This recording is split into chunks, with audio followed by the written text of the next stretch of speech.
Hello and welcome back बच्चों। तो आज के वीडियो में हम देखेंगे क्वेश्चन नंबर 30 और उसके बाद के सवाल। इससे पहले के सभी सवाल आप वीडियोस डिफरेंट वीडियोस में देख सकते हैं। इनमें 4 पार्ट्स में अब तक हमने वीडियोस बनाए हैं और कोशिश की है वीडियोस ज्यादा लंबे ना हो।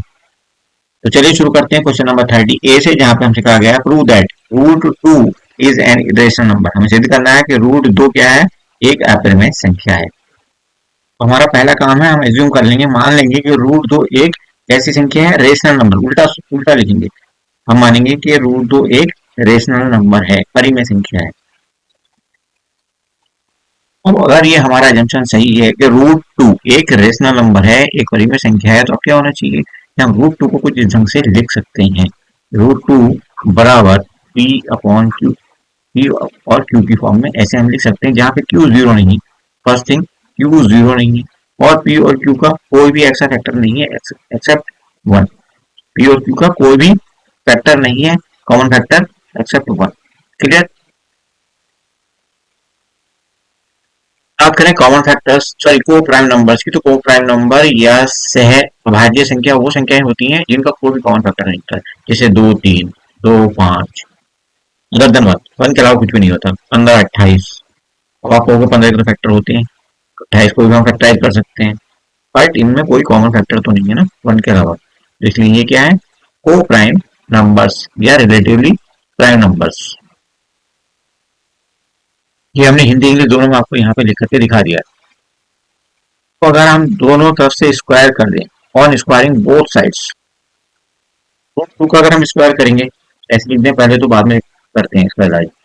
रूट टू स्क्वायर बराबर हो जाएगा आपका पी अपॉन क्यू का भी स्क्वायर, दोनों साइड का भी स्क्वायर हो चुका है। तो ये तो रूट टू आपका इससे कट जाएगा, रूट टू सॉरी रूट और टू आपस में कट जाएंगे, यहाँ पे बचता है सिर्फ और सिर्फ टू होगा, यहाँ पे सिर्फ और सिर्फ बचेगा टू। और टू किसके बराबर होगा, टू बराबर होगा P square upon Q square. ठीक है, इसको थोड़ा सही से लिखते हैं। और इसको हमने कह दिया कि इक्वेशन नंबर क्या है हमारी, वन है, चैनल का नंबर एक है ये हमारी। अब यहाँ पे देखने वाला पॉइंट ये है कि ये पी स्क्वायर है और नीचे क्यू स्क्वायर है। क्यू स्क्वायर को हम इधर भेज सकते हैं क्या, कुछ चीजें ऐसे लिख सकते हैं, क्यू स्क्वायर बराबर पी स्क्वायर अपॉन टू लिख सकते हैं बिल्कुल। ठीक है, अब क्या कर सकते हैं, अब यहाँ पे देखिए पी स्क्वायर अपॉन टू है, इसका मतलब टू जो है वो पी स्क्वायर को पूर्ण तरह से डिवाइड करता है। क्लियर, इसका मतलब टू इसका एक फैक्टर है। और दूसरा पॉइंट ये है कि अगर पी स्क्वायर को टू डिवाइड कर रहा है तो पी को भी डिवाइड करेगा। क्यों, कैसे, देखो अगर पी इज इक्वल टू हम मान लें 10 है, तो पी स्क्वायर वाला कितना हो जाएगा, पी स्क्वायर बराबर हो जाएगा 100। अगर 100 इनसे डिविजिबल है तो हमें मिलेगा 50, मिलता ही है। तो फिर क्या होगा भाई, तो पी भी तो डिविजिबल होगा ना टू से, 100% होगा। देखो 10 भी 2 से कटेगा और यहाँ पे मिलेगा 5। क्लियर, इसका मतलब ये है कि टू एक सॉरी टू एक फैक्टर है किसका, पी स्क्वायर का और पी का दोनों का। यहाँ पे मेंशन भी कर दिया, अगर आप पढ़ना चाहते हैं सुकून के साथ तो वीडियो को पॉज करिए, इस आराम से पढ़िए कि हमने क्या कहा है यहाँ पे। हमने कहा कि अगर पी स्क्वायर को टू विभाजित करता है तो पी को भी विभाजित करेगा, और अगर वो पी स्क्वायर पी और पी दोनों को विभाजित करता है तो मतलब इन दोनों का वो एक गुणनखंड होगा, एक फैक्टर अवश्य होगा। लेकिन अभी तो हमने माना था कि उनका कोई कॉमन गुणनखंड है ही नहीं, उनका कोई कॉमन गुणनखंड है ही ना पी का ना क्यू का। लेकिन अब तक ये तो प्रूव हो चुका कि पी स्क्वायर का और पी का तो गुणनखंड है। अब क्यू को और चेक कर लेते हैं, लेकिन उससे पहले एक चीज और देखते हैं। आप ये देखो कि अगर हम p को डिवाइड करते हैं 2 से और यहाँ पे हमें कुछ मिल जाता है, इसको c मिल जाता है। ठीक है, ये अगर पूरी तरह डिवाइड होगा तो यहाँ पे कुछ भी रिमाइंडर तो बचना नहीं, लेकिन यहाँ पे कुछ जरूर मिलेगा। तो यहाँ से अगर हम p वापस लाना चाहते हैं तो हमें क्या मिलेगा, p is equal to 2c, ऐसा कह सकते हैं। जैसे फॉर एग्जाम्पल जैसे हमने माना था यहाँ पे p इज इक्वल टू 10, 10 को आप 2 से डिवाइड करोगे तो आपको क्या मिलने वाला है, यहाँ पे 10 को 2 से डिवाइड किया तो आपको मिलने वाला है 5। ठीक है, अगर हमें 10 वापस चाहिए तो हम क्या करेंगे, 5 इंटू 2 करेंगे, ऐसा ही करते हैं 5 इंटू 2। इसका मतलब हम p is equal to 2c रख सकते हैं। अब इस नए रूप में, जो इक्वेशन का नया रूप है, इक्वेशन नंबर 1 का ये नया रूप है, इस नए रूप में हम क्या लिख सकते हैं, ये लिख सकते हैं p के बदले ठीक है, पी के बदले रख दो यहाँ पे, ये हो जाएगा आपका Q square is equal to P की जगह हमने रखा क्या, 2c, 2c, 2 से रखा, और ये इसका कर दिया हमने स्क्वायर अपॉन है 2। ठीक है, इसको आप सिंप्लीफाई करोगे तो ये हो जाएगा 4c² अपॉन 2, और यहाँ 2 से आप काट दोगे 4 को तो ये हो जाएगा 2c²। यानी कि आप कुछ इस प्रकार से कह सकते हो कि इस सबको हम हटा देते हैं या एक तरफ कर देते हैं, इसको आप सवाल को इस तरफ लेके जाते हैं, तो यहाँ पे क्या मिलने वाला, हमने कहा Q square is equal to 2c²। Clear, या आप ऐसे कह दो कि c² ऐसे रख दो, c² बराबर क्यू² अपॉन 2, या ऐसे कह लो कि c² बराबर क्यू² अपॉन 2। फिर से बात वही आ गई कि क्यू² को अगर 2 डिवाइड कर रहा है तो क्यू को भी डिवाइड करेगा, जैसे कि हमने यहाँ पे देखा था,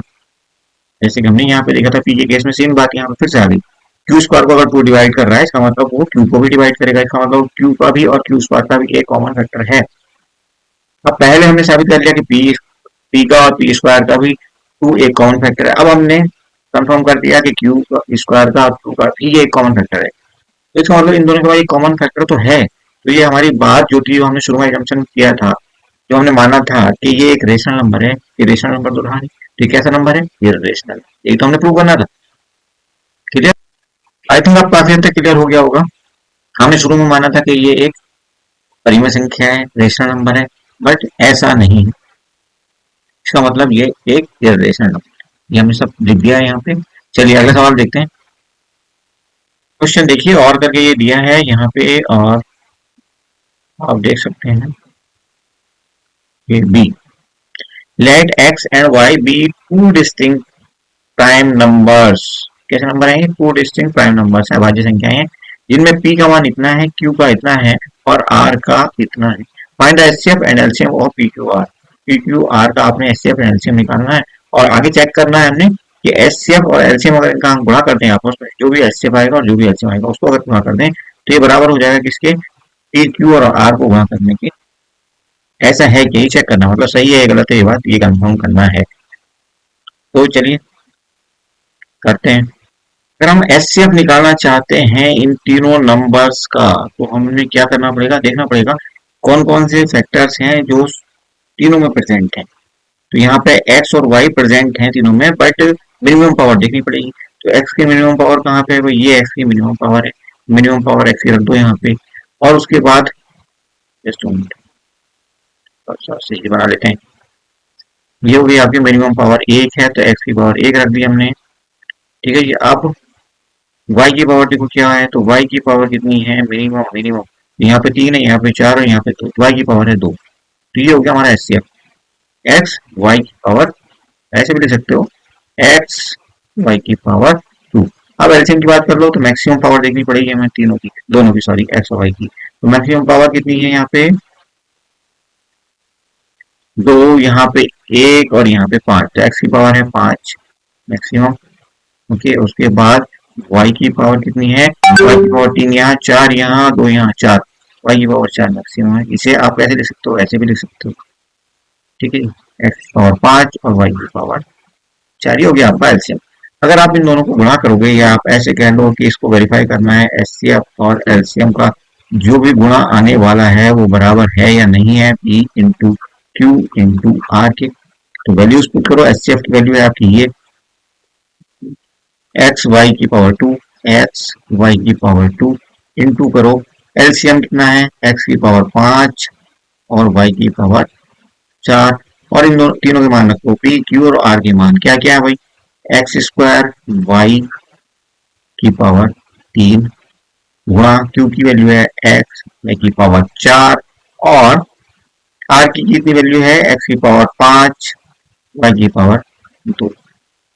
तो यहां से फाइनली x की पावर कितनी मिल गई हमें, ये गुणा में पावर जुड़ेगी, तो ये हो जाएगा आपका, यहाँ पे लिख देते हैं x की पावर कितनी हो जाएगी, 5 और 1 6, y की पावर कितनी हो गई 6, x की पावर 6 y की पावर 6।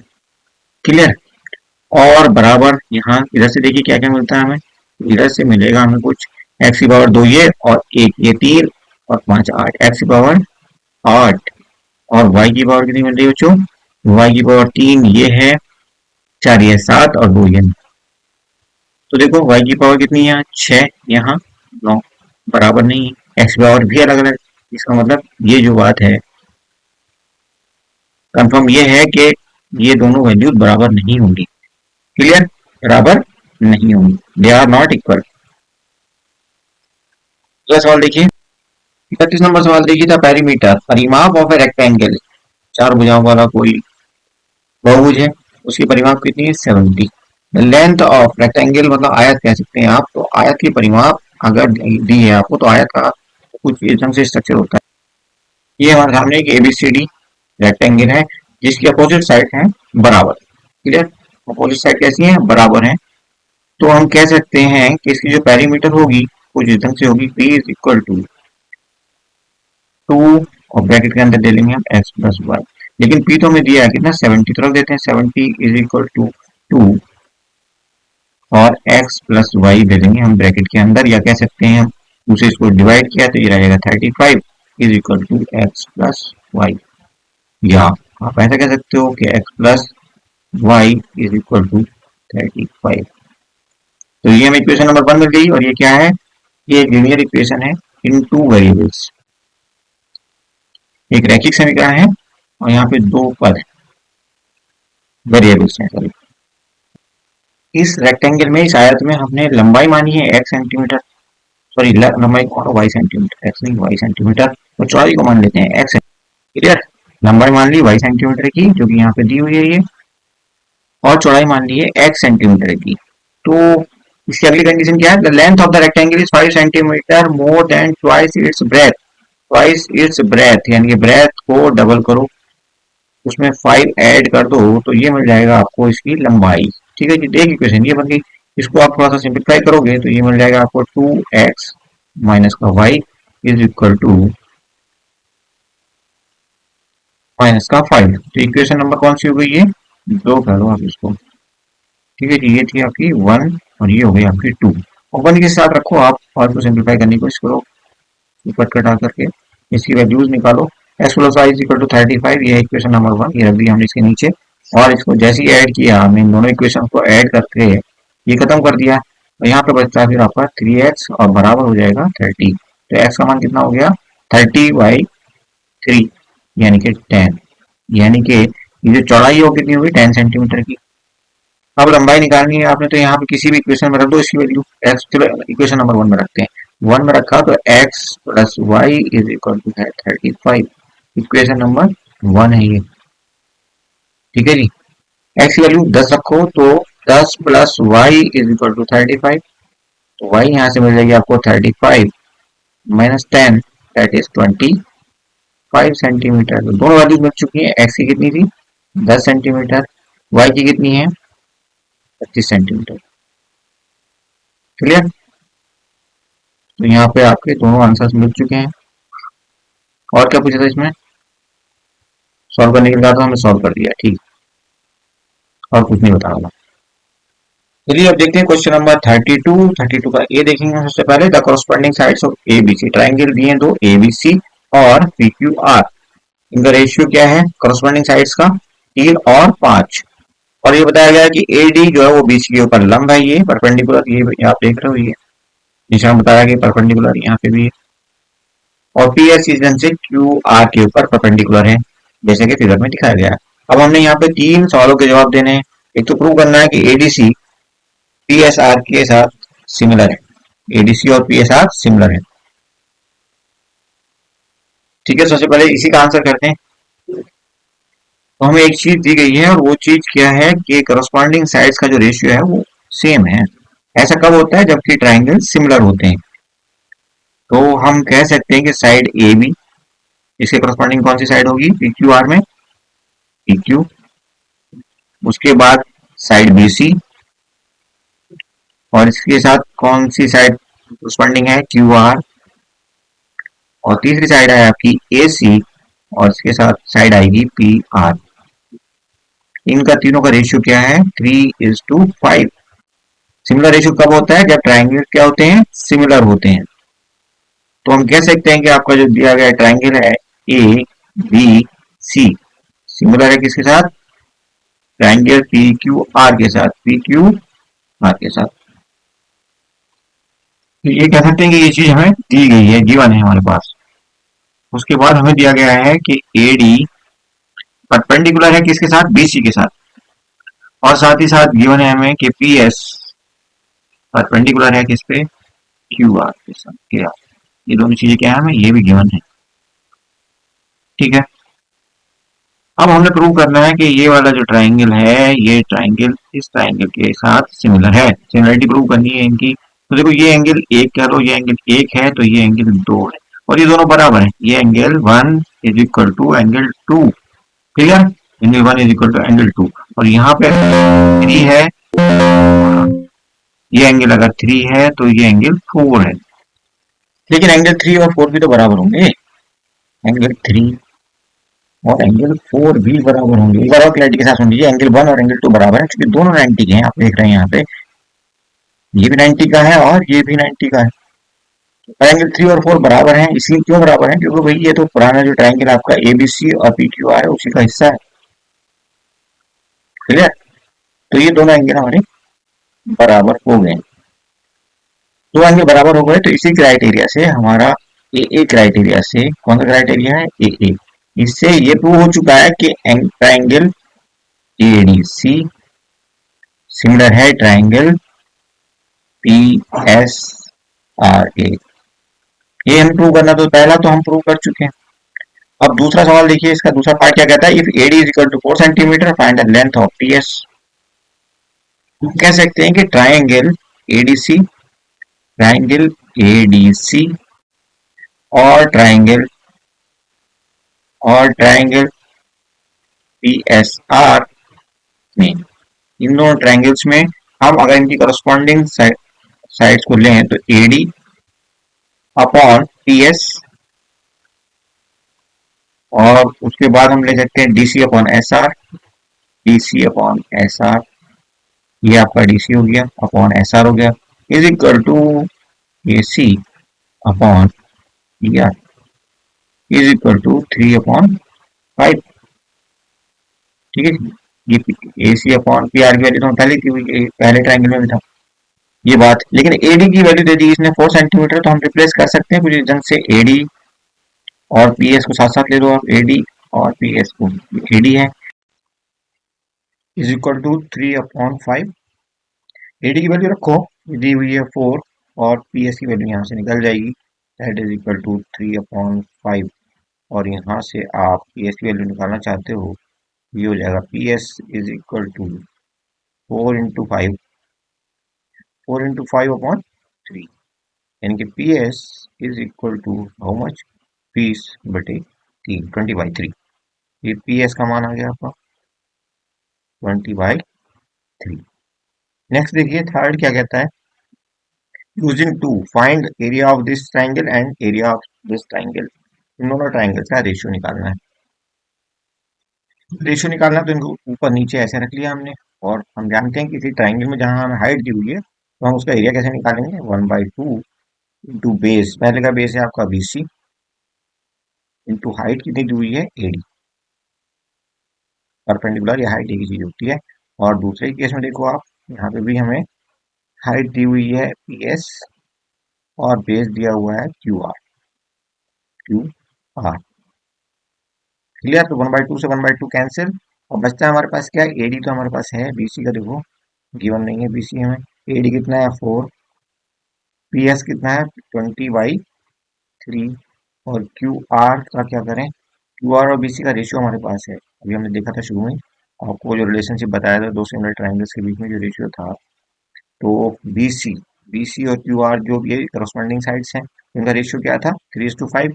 तो बीसी अपॉन क्यू आर की जगह 3/5 रख लो, इंटू 4 ऑलरेडी रखा हुआ है, और यहाँ पे 20/3 ये रखा हुआ है। ऐड कर लो, कहीं कुछ कट हो रहा है तो ऊपर जाएगा 3, 4 एंड 3, और नीचे रहेगा 5 एंड 20। ठीक है जी, 4 से 20 को आप कट करोगे, ये 5 आ जाएगा। तो बचेगा आपके पास, सॉरी, बचेगा आपके पास 9 ऊपर और 25 नीचे। ये हो गया आपका एरिया का रेशियो। नेक्स्ट क्वेश्चन देखिए, क्वेश्चन है ये बी पार्ट, 32 का B part, state basic proportionality theorem. PT के बारे में बताना है और साथ ही साथ आपने प्रूव करना है कि A B upon B C is equal to D upon E F. तो आप यहाँ देखो कि अगर ये जो एरोज इधर को जा रहे हैं, आप इनको पीछे की तरफ बढ़ाओगे ऐसे, पीछे की तरफ अगर आप ऐसे ले जाओ एरोज को, तो आपको क्या मिलने वाला है, ट्राइंगल मिलेगा। ठीक है, और ये कुछ इस ढंग से होगा। ट्राइंगल का बेस क्या हो जाएगा, ये सी एफ बेस हो जाएगा आपका ये। और बीपीटी क्या कहती है, बेसिक प्रोपोर्शनलिटी थ्योरम, इसे हम थेल्स थ्योरम भी कहते हैं। ये कहती है कि अगर किसी एरिया के, सॉरी, ट्राइंगल के बेस के पैरेलल कोई लाइन खींच दें, समानांतर कोई रेखा खींच दें, जैसे यहाँ पे हमने बी खींच दी है, ये पैरेलल लाइन है, कुछ कहा कि ये पैरेलल लाइंस हैं, यहाँ पे क्या एलिमेंट पैरेलल लाइंस। तो ये जो बेस के पैरेलल लाइन खींची गई है, ये बाकी दोनों साइड्स को, कौन कौन साइड बची हमारे पास, एक तो ये बची एसी, है ना, ये वाली एसी साइड हमारे पास, और एक साइड हमारे पास ये बची ट्राइंगल की, है ना। ऊपर से ले जाओगे तो पूरा ट्राइंगल हो जाएगा, कोई दिक्कत नहीं। बट आप थोड़ा सा समझने के लिए इतना लाइन की, मतलब आपको समझाने के लिए मैं लाइन खींच रहा हूँ, कहने का मतलब ये। ठीक, वो ए सी और डी को एक ही रेशियो में बांटेगा। अगर यहाँ पे ये रेशियो ए बी और बी सी का 2-3 है सपोज, तो ये रेशियो भी कितना होगा, 2-3 ही होगा। ये एग्जाम्पल लिया हमने, क्लियर है। इस थ्योरम के अकॉर्डिंग हम क्या कह सकते हैं, हम कह सकते हैं कि ए बी और बी सी का जो रेशियो होगा, सेम रेशियो होने वाला है डी ई और ई एफ का, डी ई और ई एफ का, और यही हमसे कहा गया प्रूव करने के लिए। ठीक है जी, तो इसमें ज्यादा कुछ करना नहीं था, आपने बस पीपीटी के बारे में थोड़ा सा बताना था, एक्सप्लेन करना था, और वो क्या कहती है ये एक्सप्लेन करते हुए आपने ये रिलेशनशिप दिखाना था, हो गया ये, क्लियर। इस वीडियो में बस इतना ही। अगर आपने अभी तक हमारे चैनल को सब्सक्राइब नहीं किया तो हमें मोटिवेट करने के लिए तुरंत करिए। Thank you for watching, see you soon.